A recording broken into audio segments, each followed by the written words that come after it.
Boa noite a todos. É uma alegria estar aqui de novo, conversar com vocês sobre os relacionamentos conjugais e a chegada dos filhos. Para isso eu quero conhecer quem que tem filhos aqui. E os filhos estão aqui também, que coisa boa, né? Olha essa mesa cheia aí dos filhos. Por amor a eles, a gente vem para o centro espírita. E a gente estuda, e a gente se melhora, né? Então, além, né, deste capítulo, dentro do Evangelho segundo o Espiritismo, capítulo 4, ninguém pode ver o reino de Deus se não nascer de novo, tem os itens que tratam dos laços de família. E também eu trouxe para vocês Nas Mãos Amigas dos Pais, que é um livro também bastante interessante, um olhar da educação espírita sobre os temas atuais, e um outro que é de uma coleção que se chama Antologia da Criança, depois tem a Antologia do Natal e tem outros também. Esse aqui é uma coletânea de mensagens psicografadas por Chico Xavier de diversos espíritos. E escolhi um texto do Antologia da Criança para nós trabalharmos hoje, então, esse conteúdo da família. Tá? E o texto é de Meimei. Vocês conhecem esse espírito, essa mulher? Sim. Sim. Já ouviram? Eu fui no centro Meimei. Ah, que lindo! Que lindo! Então, Meimei era, né, uma moça muito bonita, jovem, e ela tentava muito, né, engravidar, tudo, e mesmo depois que ela desencarna, ainda muito nova, ela continua fazendo um trabalho com as crianças. Então ela tem uma doçura para nos ensinar sobre o tema da chegada dos filhos, sobre o tema de como podemos ajudar os nossos filhos aqui na Terra, né? E nós temos geralmente um conhecimento mais raso sobre o nosso papel na vida dos nossos filhos. Por que eu vou dizer mais raso? Porque só à medida que a gente vai se autoconhecendo e com a maturidade também que vem ao longo do tempo, nós nos damos conta que porventura passamos anos e anos dando importância às vezes para detalhes, e que aí depois a gente fala, meu Deus, né? Se eu tivesse essa tranquilidade, essa paciência de hoje, eu teria agido um pouco diferente quando os filhos eram menores e tudo, e construído um laço um pouquinho diferente. Só eu que tenho essa inquietação ou mais gente tem? Tem uma frase que é assim: eu sou igual a você, nem mais nem menos, que ela se aplica direitinho. A nossa família é igual à família do vizinho, que é igual à família do outro vizinho, que é igual à família do prefeito, que é igual à família do operário, que é igual à família do professor, que é igual à família do aluno mais arteiro. Só que vão mudando os personagens e vão mudando os contextos e o momento da história que acontece determinadas coisas. Mas nós temos histórias muito parecidas em todas as nossas famílias. Então nós vamos começar pela leitura de um primeiro e segundo parágrafo, tá bom? Chama Súplica da Criança. Então, quem que é o espírito que ditou?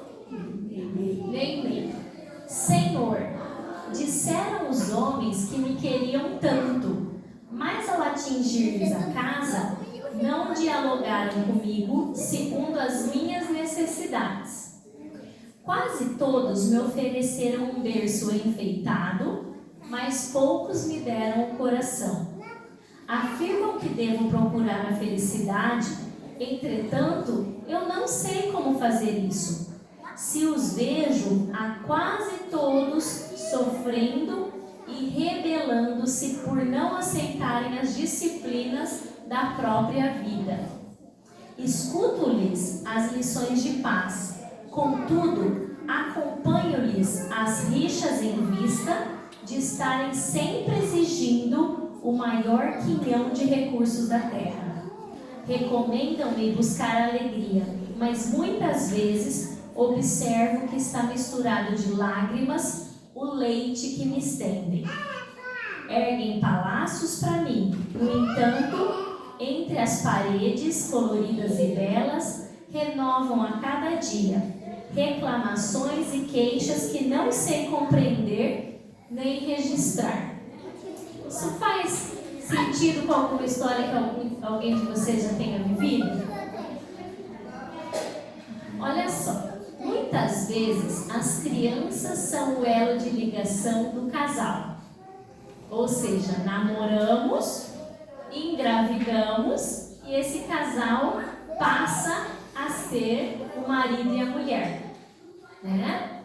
Outras vezes namoram um longo tempo, se casam, depois têm os filhos. Outros namoram um curto tempo, se casam, têm os filhos. Outros, o homem e a mulher se encontram e têm os filhos, mas o homem vai para um lugar, a mulher vai para outro. Outros adotam os seus filhos. Outros têm filhos que morrem logo depois do parto. Outros têm filhos que não chegam a viver.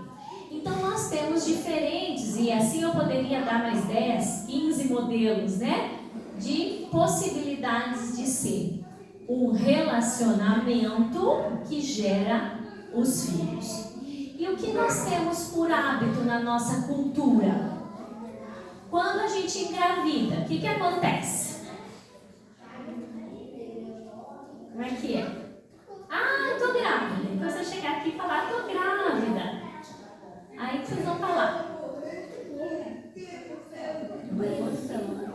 Uma emoção. Outro fala, parabéns. Outro fala, meu Deus, não basta, já tem 2 filhos, é um casal, por que vai ter o terceiro? Não vai dar pra pagar, né? Ah, é. Outro fala assim, ó. Ah, não importa o sexo, o que importa é que venha com saúde. Vocês já falaram essa frase? Não falem mais. Porque quando não vem com saúde, também tá tudo bem.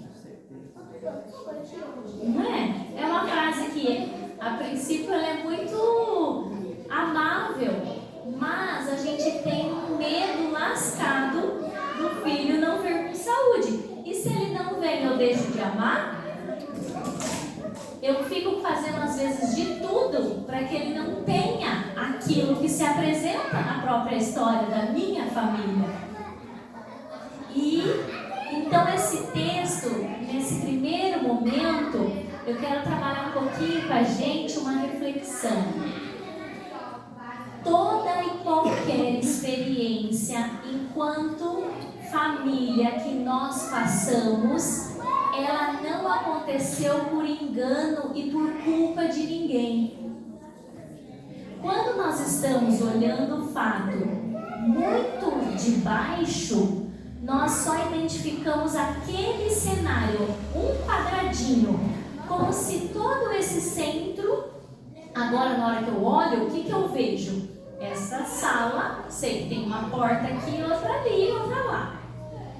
Só que esse centro, se eu subir com um drone e olhar de cima, eu vou ver as outras partes dele. Então assim são as nossas famílias. Nós temos uma visão parcial do que está acontecendo neste quadrado de tempo, espaço e local, vamos dizer.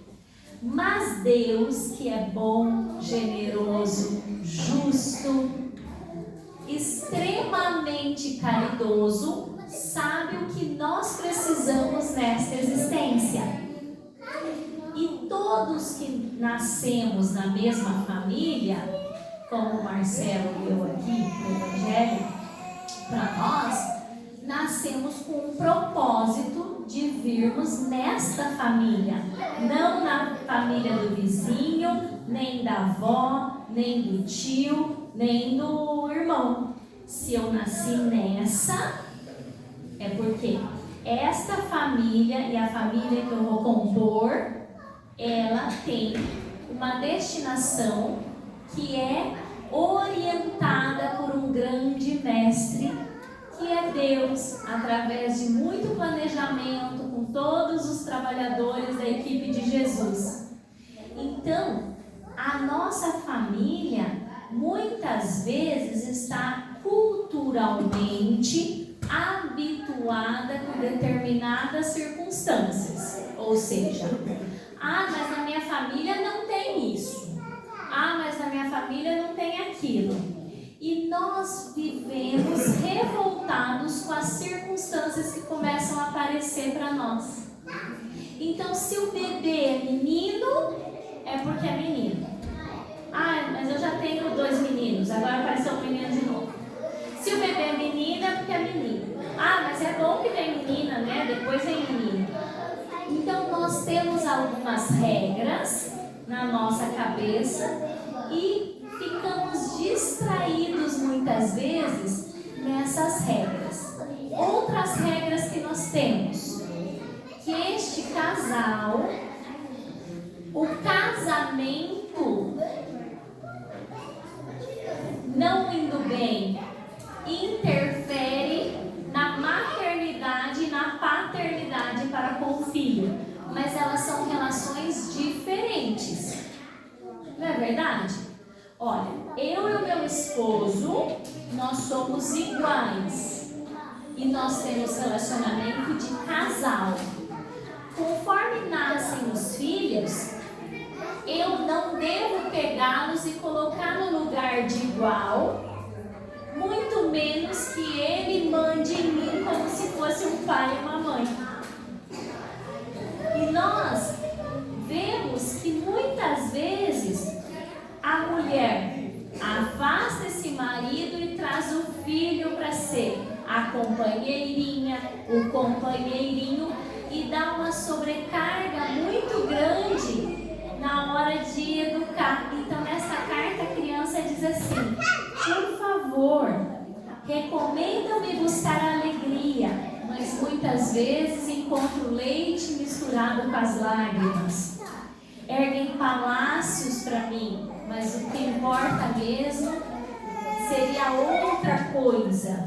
Renovam a cada dia reclamações e queixas, que eu não consigo nem escutar, nem registrar, nem compreender, nem registrar. E assim, nós fazemos escolhas pautadas muitas vezes num padrão de comportamento que se estabelece nas relações que a gente conhece. Ok, foi assim até hoje? Foi. Mas nós podemos fazer diferente de hoje para frente? Sim ou não? E como que nós vamos saber como agir daqui para frente?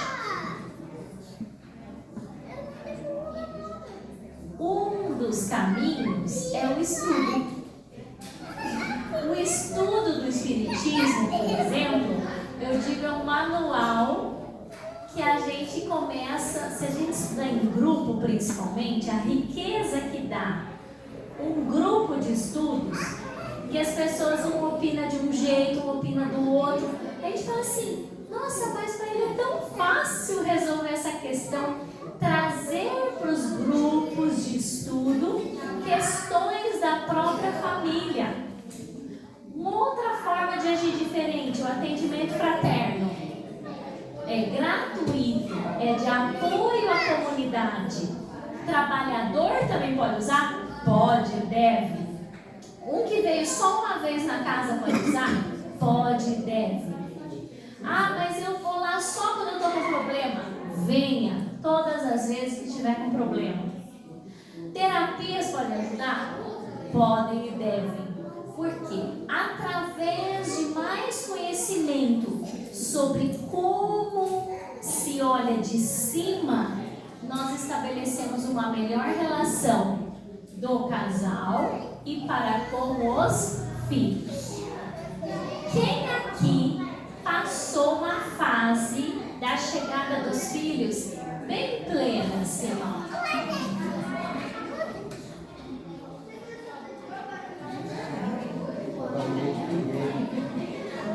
Tá todo mundo, pessoal que vai assistir em casa, tá todo mundo dizendo assim, ó. Quem tem filho sabe. Baderna, o casamento, né? O relacionamento. Baderna, eu comigo mesma. É uma explosão de hormônios e tudo. E ainda vem o medo de que eu não vou conseguir ajudar este filho a sobreviver e ser alguém no mundo.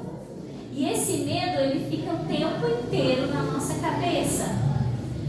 Pode ter um filho, pode ter 2, pode ter 3. Cada um que vai nascendo são outros medos, outros quadros, outras pinturas, outros contextos. Mas há uma agitação neste casal, nesta família. O filho 1 se incomoda com a chegada do filho 2. Quando termina tudo com o filho 2, o filho 1 fala assim: mamãe, agora é minha vez? Aí você fala: não, mas o teu pai já estava contigo, a tua avó. Não, mas eu quero você, mamãe. Né? Eu posso só falar pela experiência de mãe. E os homens também têm que ter muita, eles desenvolvem a paciência, porque para aguentar nós, tem que ter bastante paciência. Então, no nascimento dos filhos, e geralmente, vamos dizer assim, culturalmente, os pais não se envolviam muito com esses afazeres para com os filhos. Isso era atribuído às mães, às mulheres, com as tias que ajudavam, as avós que vinham, colaboravam. Hoje, graças a Deus, já tem uma participação muito maior deste homem. E eu já escutei do meu marido assim: meu Deus, não é à toa que muita mulher entra em depressão pós-parto. Por quê? É muita demanda. E ainda, às vezes, a gente não dorme bem por vários e vários dias seguidos. E então, quando este casal está se preparando para o nascimento dos filhos, para a chegada dos filhos, tem alguém aqui que está quase, que está treinando aí para engravidar? Começando com a ideia? Não? Lá em casa vai ter alguém? Há a necessidade de um preparo espiritual para isso. Quanto mais diálogo este casal tiver, quanto mais assim afinado este casal está, e quando nos problemas nós podemos deitar com o ombro assim, deitar no ombro do nosso companheiro, da nossa companheira e dizer assim: eu estou com medo, eu preciso de você, comunidade me ajuda, comadre me ajuda, eu aceito o bolo que você ofereceu para trazer, vem aqui me ajudar com os afazeres da casa. Quanto mais nós falarmos sobre as nossas necessidades, mais leve é a chegada desses filhos. Para que eu estou falando tudo isso? Porque a própria criança, representada aqui como os nossos filhos, mandando essa carta para cada um de nós, diz assim: vocês estavam preocupados com outras necessidades, mas as minhas necessidades eram outras. E o que vocês imaginam que são as necessidades desses filhos que chegam? O que ele precisa? Amor, carinho, bom relacionamento. Se eu der muito bom relacionamento pro bebê, muito amor, carinho e tudo pro bebê, Mas não ter com o meu par, com o meu contexto, com o meu trabalho, eu de alma não consigo dar para ele. Porque o bebê sente, o filho pequeno, eles estão ali. O inconsciente dele está escutando o que eu estou falando. É igual em casa. Nós estamos discutindo na mesa da cozinha, eles estão brincando na sala, eles estão no celular lá no joguinho. Eles estão escutando tudo. Se eu chego assim, a minha filha bate o olho e fala assim: por que o teu olho está assim, mamãe, hoje? Não falei nada. A gente não precisa falar nada. Se a gente estiver muito bravo, muito chateado, muito revoltado com a vida, com Deus, com o vizinho, com o amigo, com a mãe, com o pai, os filhos leem a nossa alma. Então, para que a gente possa entregar o nosso melhor para o filho, antes de dar este amor que a gente dá através da vida, como ajudar o processo, gente? Está bem consigo mesmo. Se dá bem consigo mesmo. Para isso, a gente precisa ser humilde, pedir ajuda. Para tudo eu preciso dormir hoje à tarde 1 hora, pelo menos. Senão eu vou sucumbir. A mãe que não dorme, gente, é igual soltar um leão aqui nesse espaço. A gente fica enlouquecida. Tá? Tudo eu tô falando por mim. Homens, maridos, fala bem, tá com sono? Quer que eu levo você até ali no quarto para você descansar um pouquinho? Meu marido pegava as crianças e ia passear na Redondeza, caminhar na rua. Às vezes são 15 minutos, é necessário tomar um tempo. O marido também, o marido vai lá, trabalha, também ele tem as demandas, tem os filhos chegando. Eu preciso pôr dinheiro aqui nessa casa, minha esposa está às vezes em licença maternidade, e aí ele também chega em casa, a gente fala: meu Deus, não sei o que. Calma, respira. Todos estamos na escola chamada vida. Então também a chegada dos filhos é um ensinamento para o pai. É para o pai, é para a mãe, é para os irmãos. E depois vem a chegada dos netos. Os avós, quem é a avó aqui? Saber o lugar que você ocupa na fila do pão é muito importante. Porque principalmente as sogras em relação à nora ou genro, ou o sogro em relação ao genro e à nora, acha que eles não são bons o suficientes, um deles, para ser o pai daquela criança, para ser a mãe daquela criança. Ai, olha o jeito que ela faz, ela não dá comida para essa criança, não sei o quê. O avô é avô, a avó é avó. Quem são os filhos dessa criança? A maior forma de ajudar o neto, a neta, é ajudando-o a honrar os pais deles. E também isso é muito comum quando ocorre o nascimento dessa criança e o casamento não dá certo de um desses filhos. E aí fica aquele jogo: mas ele também não te paga pensão, não sei o que. Não. E fica assim, como se fosse um obsessor encarnado. E aí você não permite que este neto, que esta neta, vá bem na vida dele. Por quê? Porque para ele ir bem na vida, ele precisa tomar a força que vem do pai e da mãe. Só um lado não aguenta o tranco. Nós todos precisamos, porque biologicamente nós somos 50% a mãe, 50% o pai. E aí sim nós somos 25% vô, avó, outro vô e outra avó.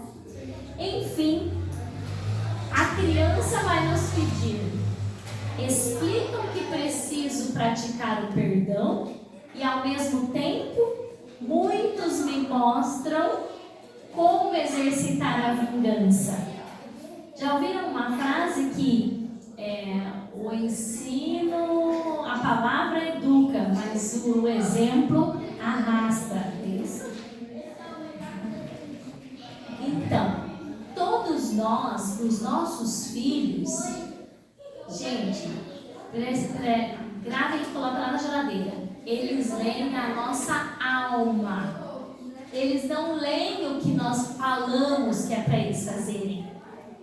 Então, nenhum filho vai fazer o que a gente fala para fazer. Ele vai fazer o que a gente autoriza que eles façam para pertencerem à nossa família. Então, se nós estamos cheios de ares, de tons, de vingança, ou se nós seguimos a vida como vítimas, às vezes aconteceram coisas nos nossos relacionamentos de casal há 20, 30, 40 anos, mas a gente não esquece. Continuou com o esposo e a esposa, mas não esquece. E pior, ainda sentam com os filhos e falam: teu pai é assim, assim, assim, a tua mãe é assim, assim, assim. Aí o filho vira e fala assim: mas por que vocês continuam juntos então? Mãe, isso aconteceu faz 30 anos, faz 40 anos. Tudo que é do casal é para ficar onde, gente? No casal. Porque senão essa mãe quer vingar o pai por meio do filho. E quem que acaba saindo fraco dessa história? O filho. Quem são os adultos aqui? Eles ou nós? Nós. Quem tem que resolver pendenga de casamento é o casal. E a dependência não deve ser do filho. Eu dou força para esse filho. E eu dou o exemplo para esse filho. Eu digo assim: nós, teu pai e eu, tua mãe e eu, já tivemos nossos problemas. Mas nós escolhemos pôr uma pedra em cima e continuamos. Como é escutar isso? Dá força em vocês ou fica fraco? Dá força, não é óbvio? Só que na hora da prática a gente dá uma resbalada. E quem mais está aqui está escutando, né? Então, todos nós aprendemos, sabemos, mas na hora de praticar às vezes a gente resbala. Por quê? A gente precisa vir e mexe, revisitar a instituição família e o que o Espiritismo vai nos trazer através das obras básicas, através dos livros maravilhosos, dessas mensagens desses espíritos que falam pelas nossas crianças, no caso aqui. Senhor, agora é a súplica da criança. Escutem o que nossos filhos estão pedindo a Deus. Imaginem agora os filhos de vocês e eles falando para Deus na hora de dormir: que será de mim neste grande mundo que construíste entre as estrelas, sendo adornado de flores e aquecido do sol? Se os homens me abandonarem, fazei que eles reconheçam que dependo deles como o fruto depende da árvore. E tanto quanto seja possível, dizei-lhe, Senhor, que terei comigo apenas o que me derem e que posso ser unicamente o que eles são. A nossa criança, os nossos filhos, tem uma base da nossa família. Geneticamente, nós passamos a eles histórias, medos, cor do cabelo, jeito de andar, furinho no queixo, um olho maior que o outro, vocês percebem aí, eu tenho, todo mundo tem, baixinho assim, eu sou mais baixinha, meu filho quando nasceu, a pediatra dizia, tem que levar no endócrino, porque ele é muito pequeno. Igual eu sou, meu pai é. Enfim, eles têm todos os resquícios e toda a parte biológica e comportamental herdada. E complementar a isso, são filhos certos para a nossa família, desenhada, essa família foi desenhada, planejada com a bênção de Deus. E temos uma parentela corporal e temos uma parentela espiritual, em que encontramos aqui espíritos afins e espíritos também que estamos em desenvolvimento de um processo de ressignificação, de perdão, de amor. Com todas essas oportunidades que nós ganhamos, cabe a nós, pais que aqui estamos, olhar para os nossos filhos e desenvolvermos a nós como melhores pessoas. Sendo assim, o exemplo que eu vou dar para eles é o máximo, com o meu maior esforço que eu fiz para ser uma pessoa boa no mundo que eu vivo. Se a palavra educa, mas o exemplo arrasta, em se tratando de amor aos nossos filhos, de aconchego e para dar o suporte necessário para esses filhos quando eles chegam na nossa família, assim me parece ser mais fácil de conduzirmos e ajudarmos o nosso planeta a evoluir para este planeta de regeneração, a qual sabemos que seremos, que estamos no processo. Só que isso depende de cada um de nós. E se nós todos fizermos o nosso melhor e pararmos para refletir, para estudar, para fazer um pouquinho diferente do que os nossos pais, nossos avós, nossos bisavós, nós vamos então estar ajudando essa criança e liberando para ela ser cada vez mais livre. E cada vez mais esse espírito de regeneração, que mereça viver nesse mundo de regeneração. Porque qual é a característica do mundo de regeneração? O que vocês lembram aí das características? O bem prevalece ao mal. Intuitivamente, as pessoas têm o ímpeto de ajudar do que de afundar o outro. O perdão prevalece a vingança. A caridade prevalece ao egoísmo. Como que nós vamos preparar os nossos filhos para o mundo de regeneração sem antes revisitarmos as nossas próprias histórias? É mais difícil, não é verdade?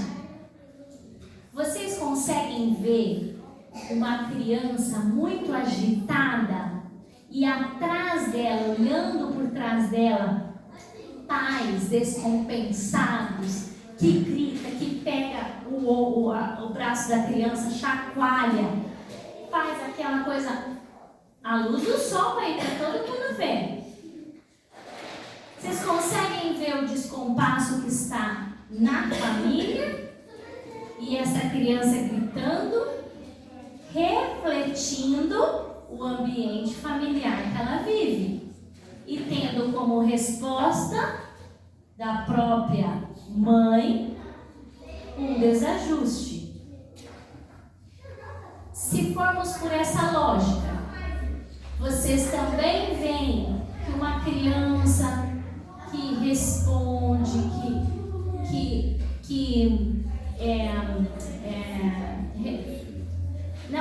responde bem, que respeita as regras, que dá uma resbalada, né? Há pouco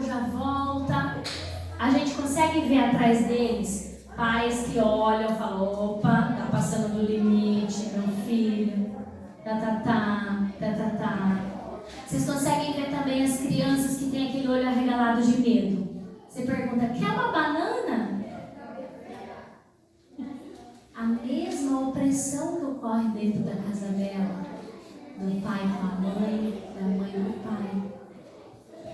Então, os nossos filhos, quando eu vejo comportamentos inadequados dos meus filhos, hoje, sabe o que eu faço? Eu ajoelho e peço: Deus, me ajuda a melhorar as minhas inclinações. Porque é para me ensinar o que eu ainda não estou vendo. E eu vou compartilhar com vocês isso. Todo o movimento que acontecer, principalmente os filhos pequenos, eu estou aqui falando dos filhos pequenos, porque nós sabemos que todos os espíritos têm as suas escolhas, tem filhos que desandam do alinhamento do homem de bem, da mulher de bem, e é a história deste filho, mas nós estamos falando dessa família que se formou e que está com esses filhos pequenos em volta, tá? Porque o tema é a formação da família e a chegada dos filhos, tá? Comecem a exercitar quem tem filho pequeno. Onde eu estou vendo quão egoísta eu estou sendo? Por que esse meu filho está tão egoísta assim? O que eu não estou desprendendo?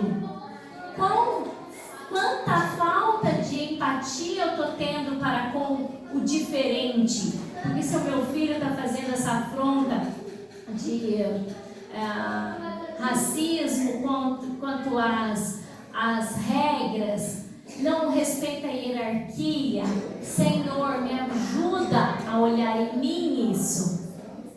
Vocês acham que é uma boa saída? Já fizeram esse exercício? Cada um do seu modo?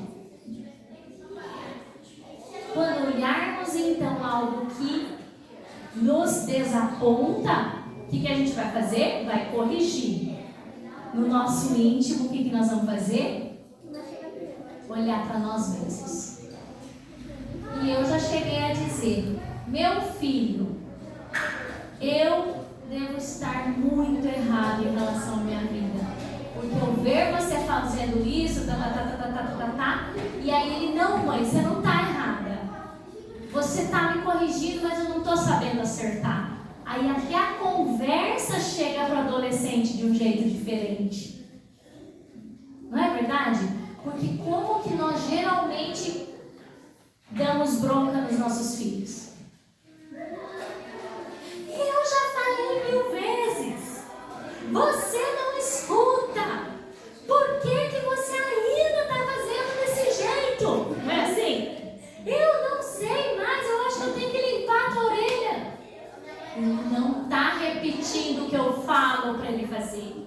Ele está repetindo o nosso comportamento. Tudo que eu detesto do meu marido, o filho é o espelho para refletir. Então a gente tem que ter o quê? Olhar com mais perdão. Olha o Jorge, gente, desculpa. Olhar com mais perdão. Olhar com mais empatia para o erro dos outros.